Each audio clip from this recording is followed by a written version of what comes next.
Welcome to this very special edition reading. What we are doing here is we are looking at the energy and the zodiac sign for the Lion's Gate. The way that I am intending that this reading will work as a beneficial tool for you is to have you look at the qualities and characteristics and traits that come with the zodiac sign. So when we look at those traits, part of what we're looking at is what sign, what element is it?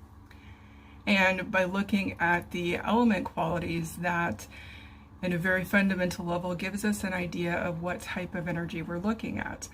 I don't want these videos to be insanely long, and so I will go ahead and put some of those additional qualities in the description box of the video. You can look at that to help you determine how you might work with this particular reading. The next thing that I am needing to say is that we contain all 12 zodiac signs within us, and they come out in our lives in different ways. They have different areas that they govern, different ways that they affect us, and the degree to which these qualities show up in our lives can be different. But the beauty of how these readings are going to work is that you are going to be in control and looking at, as this portal opens, as this Lion Gate comes up.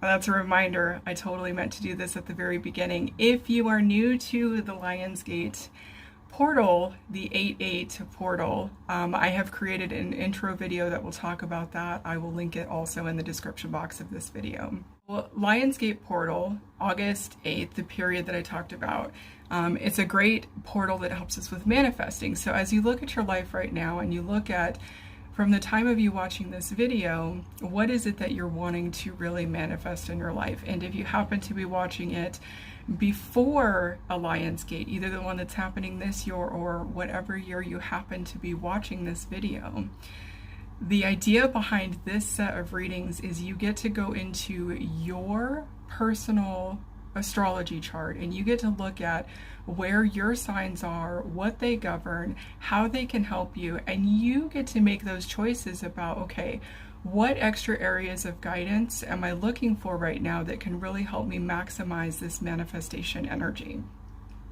And then you can take the reading, take what resonates, leave what doesn't. As with all readings, all advice, all opinions, it's kind of the same. It's about being in your power and really aligning yourself with what feels right for you and letting go of the things that don't. So this reading is for Pisces energy. So I am asking please for a message that will help Pisces with manifestation, specifically around the Lion's Gate portal energy. What does Pisces need to know?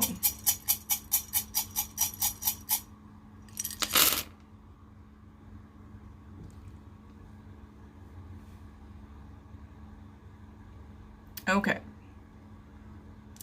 So the first thing that is standing out to me, my beautiful Pisces, is we have a line that cuts through the middle, and this line consists of Yera, Dagas, Wunjo, covered Awaz, and Elhaz. What does all this mean? So Yera is our long cycle energy. This deals with the year. This deals with harvesting. Following it, we had Dagas, which is our short cycle energy with the day. And this is, so we're thinking about 365 days versus 24 hours. And you think about what you can accomplish in those different time frames, the different resources and things that you have along the way. So for you, there's a sense that with manifesting right now, what's going to be helpful or important for you is flexibility. Being able to understand that some things are going to materialize a little bit quicker than other things, and understanding that there is a timing or a gestation period that is a little bit different depending on what it is you're working on. So holding space for that, or being aware of this ability for things to come through, to come to fruition in different time frames, is going to be really helpful for you. What that led to then next in the line was Wunjo. Wunjo is about completeness. This is about satisfaction and joy. So that is the progression. Learning to sit in this flexibility is what is going to be one of your tools to use during manifestation. Now, on the trajectory of this line, we then had Ehwaz, which is our horse energy, but it was partially covered. So this energy is going to be a little more challenging to engage in or to feel. It's going to take a little more work to line up with it and recognize it for what it is. But Ehwaz is energy of guidance, and it is energy that not only grounds us and connects us into the earth plane, it also helps us ascend into celestial realms, into the realms and places that a lot of our guides and guardians would live and reside. Very specifically, it deals with horse energy, so any type of horse iconography is going to help you with this, with being able to determine ins and outs. And a story is coming to mind, so we're going to share it. But it's there was a time when I was working with horse energy, horse magic very specifically, and I live in a bigger city, and so but I grew up in smaller cities. So horses for me have been a part of my life, and I would say probably in American culture, it's not that far removed. I can't speak, even that's a huge generalization, but I was sitting at a park one day, just doing whatever, and like I said, I had been working with horse energy a lot, and I look up, and right in front of me is a person riding this white horse, like right there in my reality. I had no idea that people did horse riding at this park I was at. I didn't know, like I learned later, but the thing is, it lined up, and it was a culmination point that acted as external feedback for the internal things I was working on. And that's the importance of this message, is that even if you don't believe, you think it's the wildest, craziest thing, like, how am I going to see a horse, a white horse, let alone white animals, typically have are represented a little more as a spiritual, little higher. But it just, being in that state of awareness, of understanding that the things that you think about, the things that you process internally, it manifests in your physical life, and it does so in ways that you can't predict. We like to think that we can predict it, and then we can like govern and control and move along the things the way that we want to, in the way that we have designed. But there's something beautiful about working with cosmic energy, universal energy, the energy of spirit, of God, of letting things unfold the way that they are supposed to in divine timing. So I guess that story for you was coming through as just a reminder that your thoughts are powerful. And as you find yourself moving through these fluctuations between these longer cycles and shorter cycles, be careful of moments where you might be limiting yourself, or your thoughts are falling through because things aren't manifesting the way that you originally imagined. So having space and grace for that is going to be helpful for you. At the end of that line, we had Ehwaz. Now, Ehwaz represents the elk or the moose. So this is very much about grounding and protective energy. So there is something about the earth element that feels like it is calling to you guys in this reading. Something about that, like looking at the magic in the everyday, is part of what is going to help you as you move forward on this manifesting journey.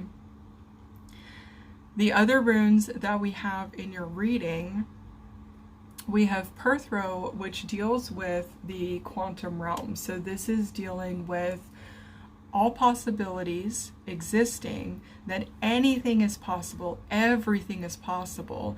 So this energy is letting you know that you have fertile ground for the things that you are trying to envision, the things you are wanting to bring into your life.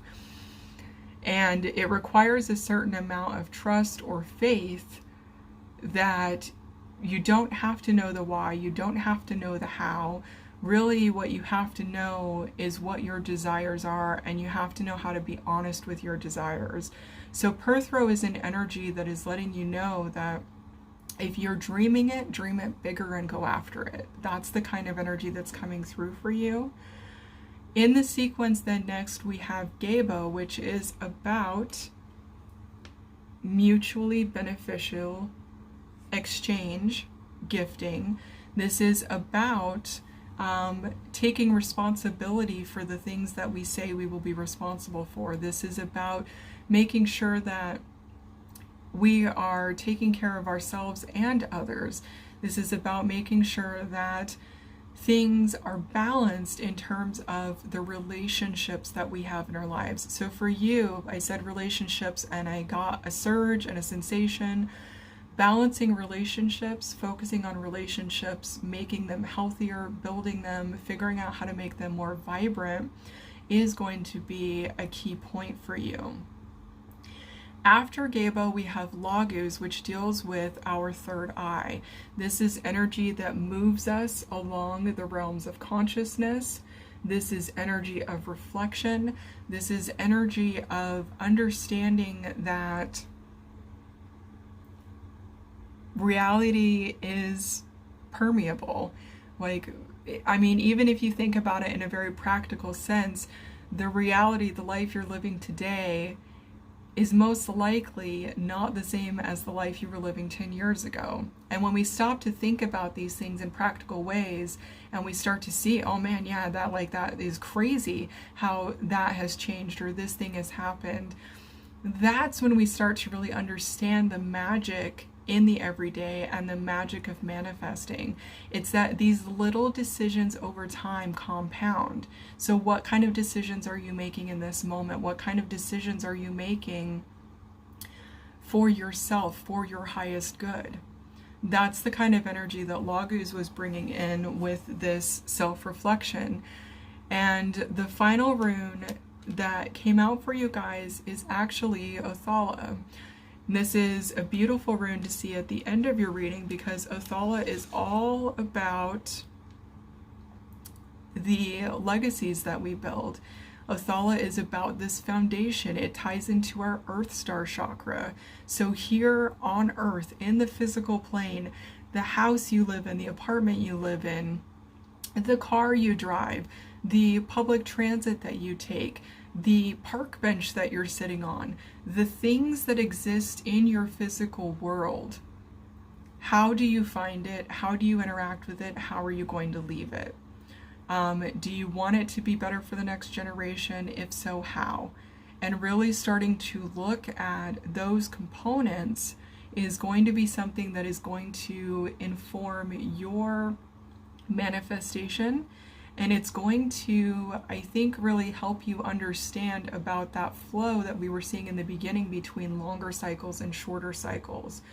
You know, it's, if I'm going to build a house, then I'm going to want certain things, certain tools, like maybe a ladder that's going to help me be on different levels, or I'm going to need resources like windows that are going to help the house function in a certain way.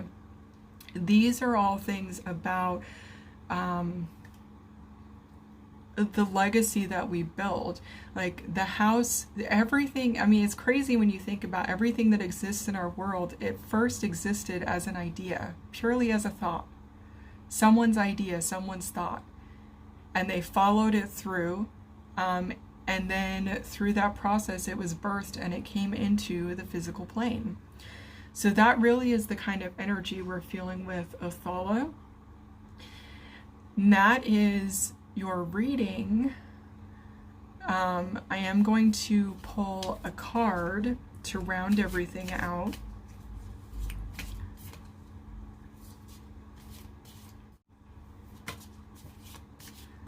And there's your card. What is it? What is it? Oh, look at that. So we have Butterfly Clan. It is about mental clarity. It is about awakening. And it is about beauty. So along this path, what's coming through too is about really appreciating the beauty of every moment that you go through, every step along your journey as you're working with this energy for manifesting. It does have the number 8, so we're looking at cycles, we're looking at repeating. And I'll just show you too, like when you look at the runes, Dagaz, if you put it on its side, has a similar concept or shaping to the 8, the infinity symbol. So again, it just really is this idea of cycles, of understanding the importance and the power of cycles and how those help us move through situations, how those different cycles bring us different opportunities and resources.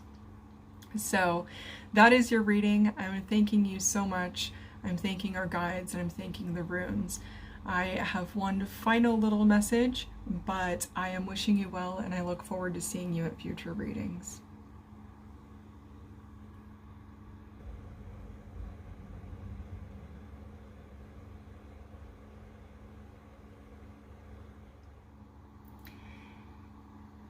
Thank you so much for attending this reading, spending time with me, and most importantly, spending time with yourself to know yourself better and to be more in your power as you live your life. If you are interested in learning the runes, I am actually creating a class that will be launching shortly after the Lionsgate, so middle of August, I'm thinking. I have an email list set up. If you are interested in that, sign up for the email list. Link will be in the description box, and that will give you all the information you need in order to be able to participate.